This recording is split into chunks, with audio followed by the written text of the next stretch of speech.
Bueno, yo vengo siguiendo el caso Ademar porque me parece realmente increíble. Es una de las estafas más importantes del mundo. Una tan grande que hace parecer a Cositorto un nene de jardín. Una estafa donde se estafaron a 5.500 personas por 400 millones de dólares. 80 millones de esos 400 se estafaron acá en la provincia de Tucumán. Lo habían puesto empresarios, políticos, deportistas, artistas, jueces, estafados, así como escuchás. Y además porque me parece un caso que realmente me parece un caso mucho más político que jurídico. Vamos a repasarlo y vamos a ver la cercanía que tiene con la provincia de Tucumán. Empezando por de dónde sale Ademar, por qué se llama caso Ademar. Y se llama así porque es la estafa de Edgar Ademar Bacchiani o Bacchiani, que es casualmente el protagonista principal. Tengo previo acá, ponémela en la pantalla, así lo voy siguiendo de acá, Lu. A ver, Edgar Ademar Bacchiani era el dueño de Ademar Capital. Ademar Capital SRL era una empresa dedicada a realizar inversiones con criptomoneda, prometiendo importantes rendimientos a sus clientes y que funcionaba principalmente acá, en el norte argentino. Tenía sede en Catamarca, tenía sede en Tucumán y tenía sede en Córdoba. En Tucumán, Ademar estaba en la avenida Solano Vera 61, local 2, en Yerbabuena, y la gerente en Tucumán era Sofía Ailán. Fue una empresa que funcionó, que abrió sus puertas y que recibió muchos clientes ahorristas que querían depositar su dinero ahí para llevarse las ganancias. A ver, la firma prometía, casualmente a sus inversores, incluso ganancias con tasas de interés que llegaban al 50% anual. Algo imposible en todo el mundo. Lo prometían y durante un pequeño corto, bien cortito plazo, lo cumplieron. Entonces, le pedían dinero a sus clientes, le pedían dinero a sus inversores, a sus ahorristas, y con ese dinero, la empresa, en teoría, invertía en el negocio de las criptomonedas, ganaba, y ahí ganaba la empresa y le hacía ganar dinero a los ahorristas. Durante un pequeño tiempo esto funcionó. Y entonces Edgar Ademar fue un rey de reyes durante un tiempo así de cortito. Quiero leer textual lo que escribía Miguel Velardes para el diario AR, para que dimensionemos en el pequeño y corto plazo que esto funcionaba, que la estafa estaba sucediendo y que estaba dando sus frutos, al menos a algunos ahorristas. ¿Quién era Edgar Ademar? Leo textual. La vida de Edgar Ademar parecía estar signada por el éxito. Todos sus movimientos estaban marcados por los códigos de marketing y alentaba esa imagen con viajes a Miami, organizaba fiestas con sus empresas y bandas en vivo, compraba las entradas más costosas para ver de cerca conciertos de, por ejemplo, los Rolling Stones, usaba las cuentas bancarias para contratar a los famosos exfutbolistas que promocionaban su empresa, dedicaba horas a masajes semanales con relajación, con piedras calientes, etcétera, etcétera, y salía por las calles de Catamarca y del norte argentino en una Ferrari original que por supuesto era la envidia de muchos. Vamos a ver quién era Ademar para retratar esto bien. Esta persona es el protagonista, Edgar Ademar Bacchiani, mirá. Ahí te das cuenta.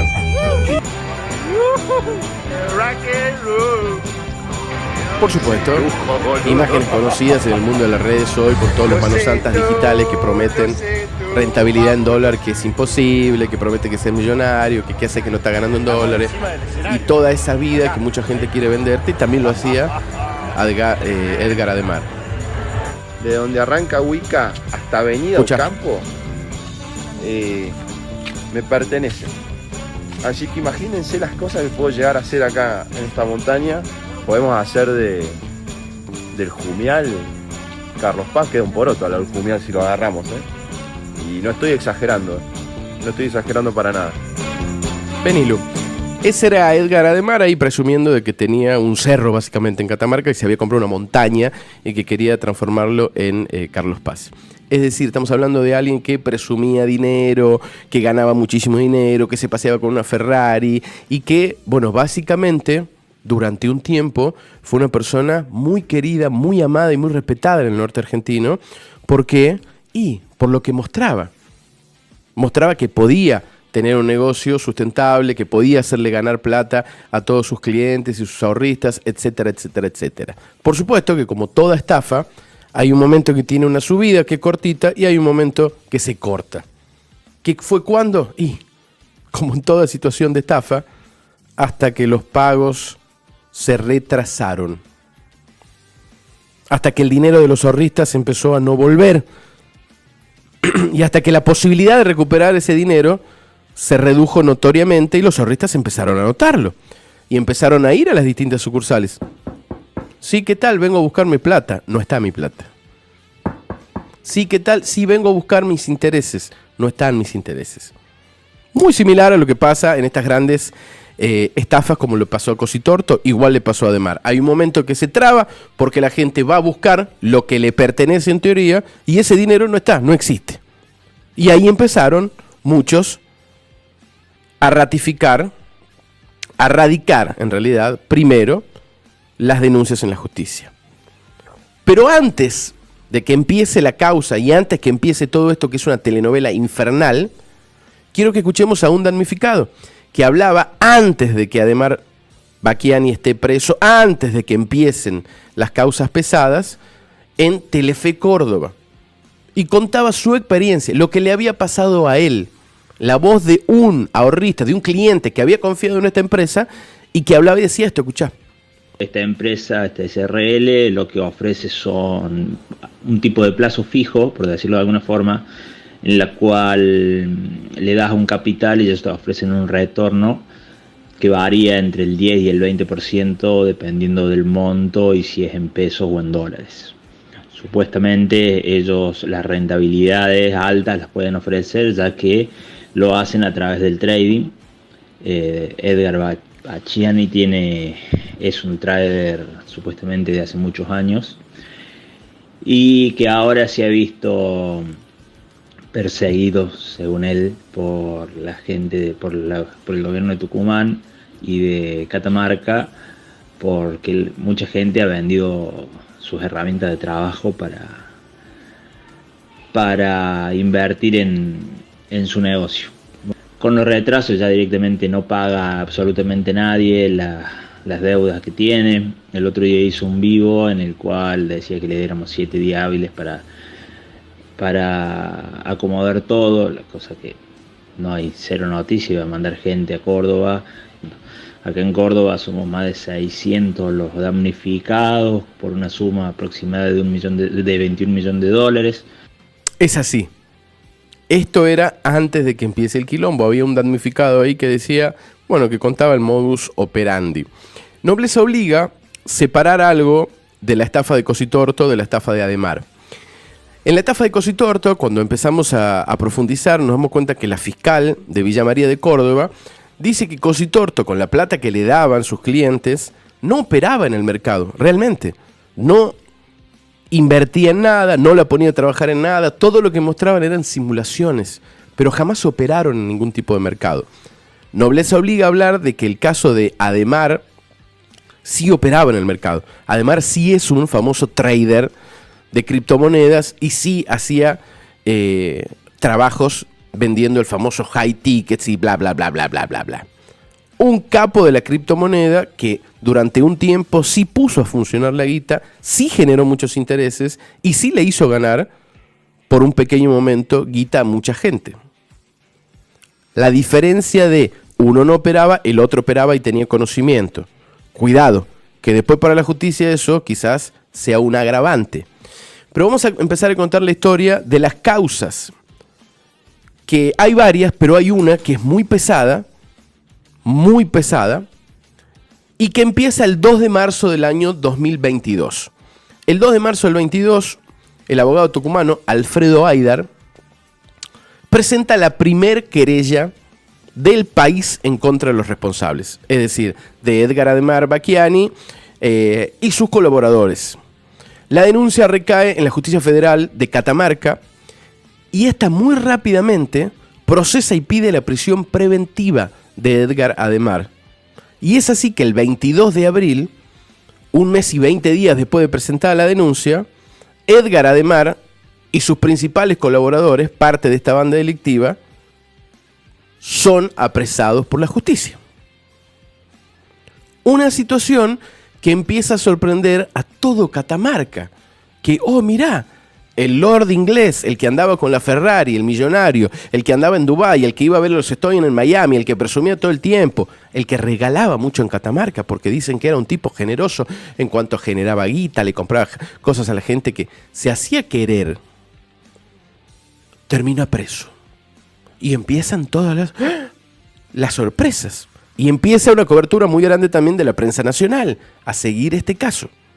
Y es así que hace tanto ruido que el gobernador de Catamarca, Raúl Jalil, lo cita al doctor Haidar a una reunión para preguntarle, che, contame más de estas estafas, teniendo en cuenta de que el doctor Haidar representaba a cientos, 800 damnificados por estas estafas. Se juntan el 10 de mayo del año 2022 el gobernador de Catamarca, Raúl Jalil, y el doctor Alfredo Haidar. En esa reunión, el doctor Haidar le dice, esta es una causa donde hay que investigarse el lavado de activos. Es una causa que tiene directamente que ver con el lavado de dinero. ¿Por qué es importante esto? Ya lo voy a aclarar, pero tenedlo en cuenta. El gobernador de Catamarca claramente no estuvo de acuerdo. Y lo que dijo, esto es un caso de empresa. Una empresa que está fundiendo y que hay que declarar la quiebra. Primer antecedente importante.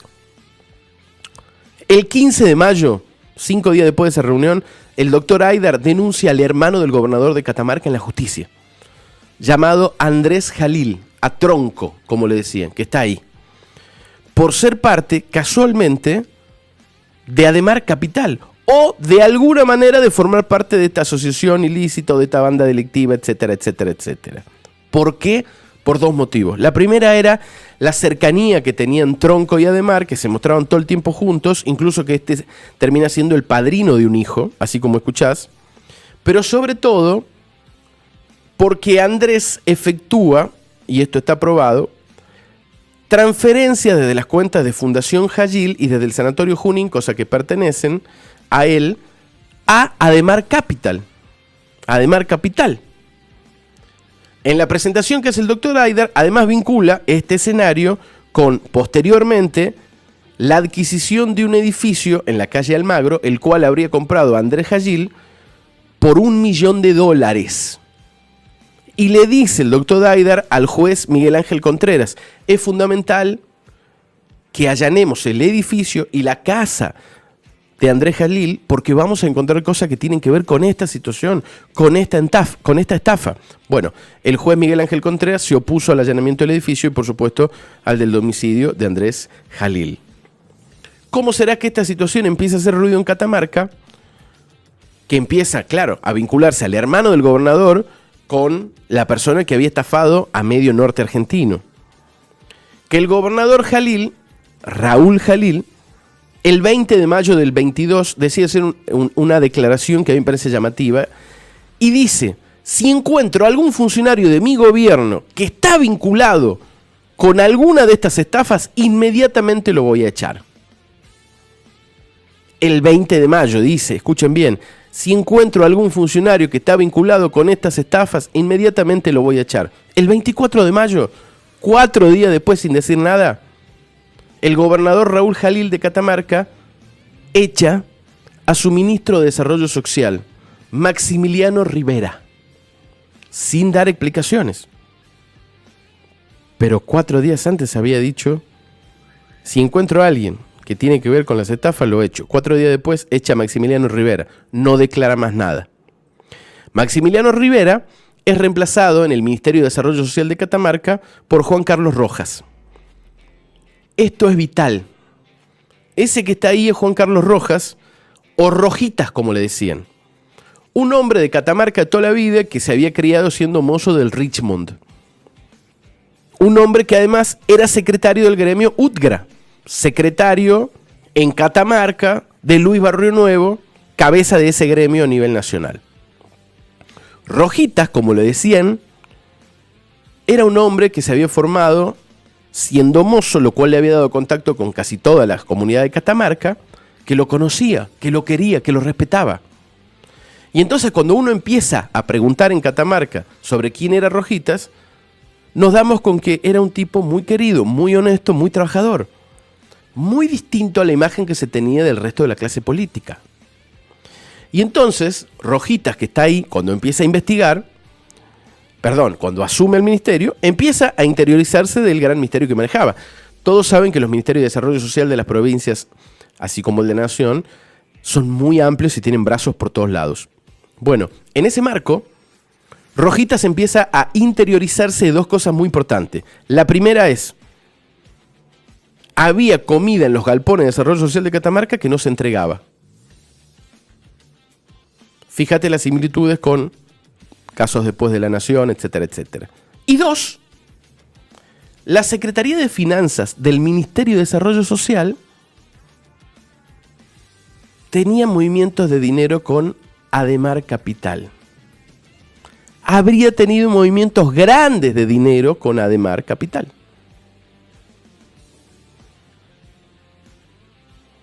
¿Qué hipótesis saca Rojitas de esta situación? ¿Y cuál es la hipótesis, además, que barajan los que estudian esta causa? Que el Ministerio de Desarrollo Social le habría dado todos los meses dinero a Ademar, mucho dinero, y Ademar lo habría devuelto unos 20, unos 30 días después. Y vos decís, ¿cuál es el delito? Porque en definitiva yo te doy 1.000 millones y vos 20 días o 30 días después me devuelves 1.000 millones. El tema es que esa plata entraba, sí, a trabajar en todo el sistema que Ademar operaba, en criptomonedas, empezaba a generar intereses, y después yo te devuelvo a vos, pero los intereses nos repartimos entre nosotros. Es decir, si tenés 1.000 millones disponibles durante 20 días, los podés poner a operar en el mercado. Y eso te genera guita, intereses. Y mientras más altos son los volúmenes, más grandes son los intereses. Esa habría sido una de las principales hipótesis de qué pasó con Rojitas, porque acá viene el tema. El ministro Rojas, Rojita, como le decía la comunidad de Catamarca, que lo querían mucho, el 4 de diciembre del 2022, es decir, unos exactamente 8 meses después de haber asumido, aparece muerto. Y acá quebramos para darnos cuenta que es una causa de estafa que tiene una profundidad política tan potente. Y vos decís, ¿cómo aparece muerto? Aparece muerto. Lo encuentra su hijo en una escena del crimen que no se preservó, ya que el primer fiscal de la causa, que se llamaba Laurano Palacio, lo trató como una muerte natural. La familia dice, ¿cómo esto va a ser una muerte natural? El fiscal le dice, esto es una muerte natural. Y es así que los hijos, unos días después de su papá muerto, hacen una conferencia de prensa en donde muestran la foto del padre desfigurado. Vamos a compartir un segundito nada más. Pero esto pasó en Catamarca. Los hijos de un ministro de la provincia, que la justicia les decía su papá murió por una causa natural, hacen esta conferencia. A la familia se le dijo que, al pueblo se le dijo que el ministro de la muerte lo visitó pacífica, que lo sucedido es parte de la vida, que se fue solo y nos entregaron un cajón cerrado. Nos impusieron el secreto de sumario, nos ocultaron la verdad, pero todo sale a la luz. Ahora sabemos que papá no se cayó, que no se desmayó, no tuvo un infarto. Papá fue brutalmente golpeado. Lo tuvieron de rodillas y lo golpearon. Le reventaron el rostro, la boca, le reventaron un ojo. Lo tuvieron de rodillas y así lo ultimaron, rompiéndole la base del cráneo. Le hicieron una abertura de extremo a extremo. Lo arrastraron y lo tiraron en el patio. Lo que los asesinaron, lo limpiaron la escena. Lo rompieron todo y lo dejaron tirado. Luego llegó la policía, llegó el cuerpo forense, la fiscalía. Y esto fue lo que encontraron. y dijeron que estaban ante una muerte natural, y es mentira, es mentira. Vení. Vergüenza debería dar. Hijos que decían, es mentira que es una muerte natural, a mi papá lo mataron. Por este bochorno, finalmente reemplazan al fiscal Palacios y ponen al fiscal Hugo Costilla. Hugo Costilla rápidamente eleva un pedido a la Corte Suprema de Justicia de la Nación para que la Corte haga un informe pericial sobre el cuerpo de Rojas. La Corte Suprema de Justicia de la Nación demora, pero lo hace. Y el informe pericial realizado por la Junta Médica del Cuerpo Forense de la Corte Suprema de Justicia de la Nación confirma que al ministro de Desarrollo Social de Catamarca, Juan Carlos Rojas, Rojitas, lo habían asesinado, tal cual decían sus hijos y su familia ahí. Hoy todavía no hay ni una hipótesis, ni un testigo, ni un detenido, ni nada por la muerte del ministro. Después de intentar incriminar, por ejemplo, a su empleada doméstica y decir que la empleada le había hecho eso, rápidamente se terminó cayendo esa hipótesis. La justicia de Catamarca fue muy burda con la investigación de la muerte del ministro Rojas y nunca investigaron esta línea que estamos hablando, que mucha gente se acercó a decir: investiguen la línea del Ministerio de Desarrollo Social con el dinero que le daban a Ademar Capital. No se investigó. Pero no solamente es eso. ¿Se acuerdan que conté recién que el ministro Rojas, cuando asume, empieza a interiorizarse de que la Secretaría de Finanzas hacía movimiento de dinero con Ademar Capital? Habría entregado muchos millones para que Ademar operaba, genera intereses, bla, bla, bla. Bueno, unos meses después de la muerte del ministro Rojas, aparece muerto en Alberdi, acá en Tucumán, Sebastián Olarte. ¿Quién era? El secretario de Finanzas del Ministerio de Desarrollo Social.